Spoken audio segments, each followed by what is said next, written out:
Wow. I mean, holy cow. Oh my god. What the heck? Oh my goodness.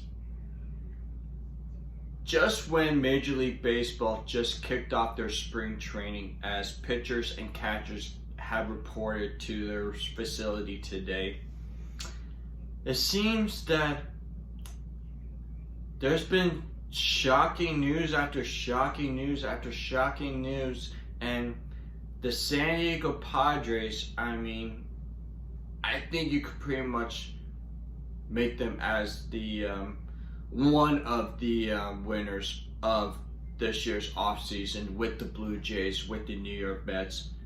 But the San Diego Padres have agreed to sign Fernando Tatis Jr.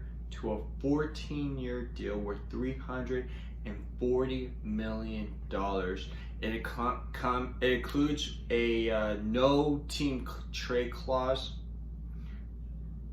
and I don't think there's an opt-out after a certain amount of years of this contract. So Fernando Tatis Jr. locking up 14 years. The Padres are committed for him for life, and he's going to be 35 years old when his contract expires.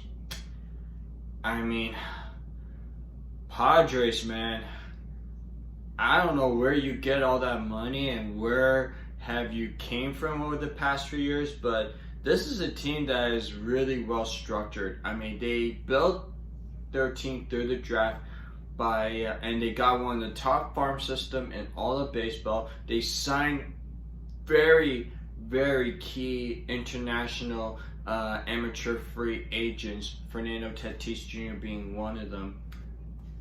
I mean, if you're a Dodgers fan, you gotta be very scared about the Padres. I mean, this is the same team that picked up Yu Darvish, Blake Snell, and Joe Musgrove to solidify the starting rotation. They also picked up Han-Sung Kim to start at second base. And the infield for the Padres are really stacked when you got Manny Machado, who's also a $300 million guy to play third base.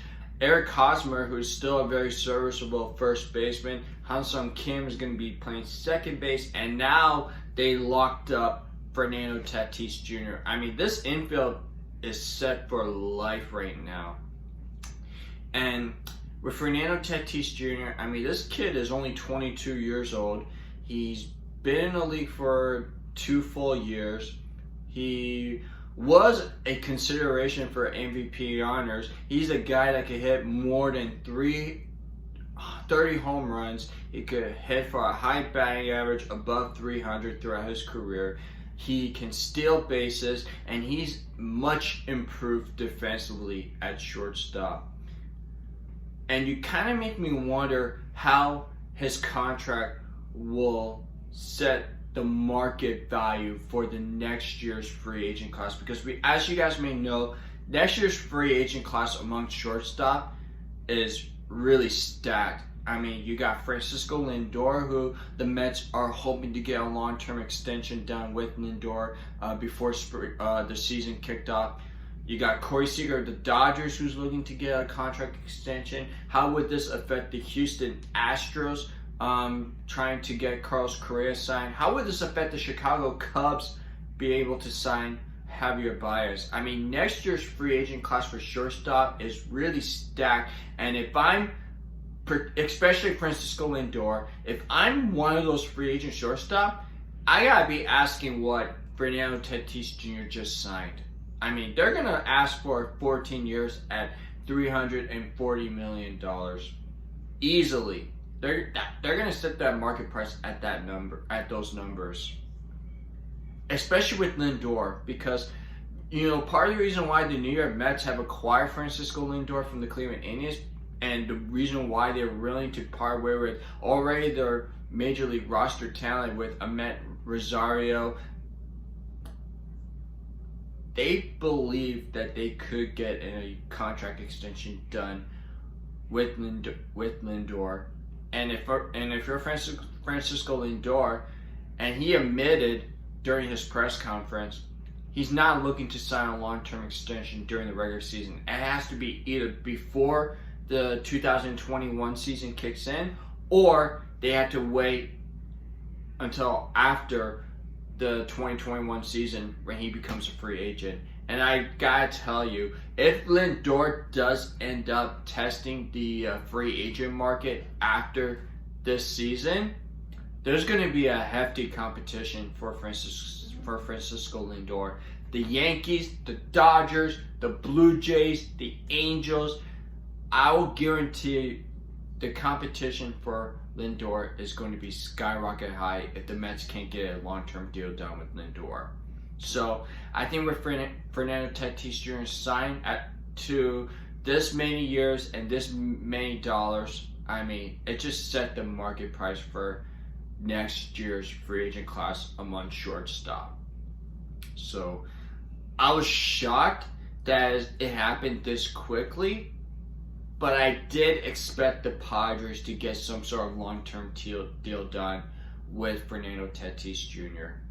So Padres, kudos to you. I think you and the Dodgers are going to have a hardcore battle to not only compete for the National League West Division, but to compete to win the World Series for many years to come. So the Dodgers and the Padres, I can pretty much guarantee you, they're going to be the top two teams in all of baseball this upcoming season. Just watch. I mean, it's going to be a two-team race for that division, and it's going to be a two-team race for the World Series contention for those two teams.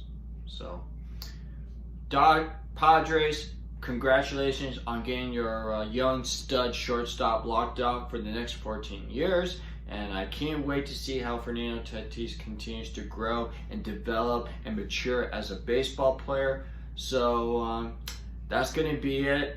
If you guys have any thoughts about this signing, Fernando Tatis Jr. locking up for the next 14 years, comment, please. I want you to hear your guys' thoughts on this signing. Fernando Tatis Jr. going to the Padres, signing that long-term deal with the Padres. Like, I can't even speak right now.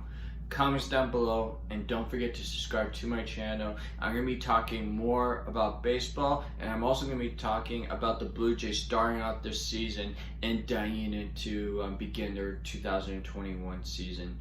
Thanks, you guys, and hopefully you guys calm down after this signing fiasco with Tatis Jr. and the Padres. So, peace out, yo.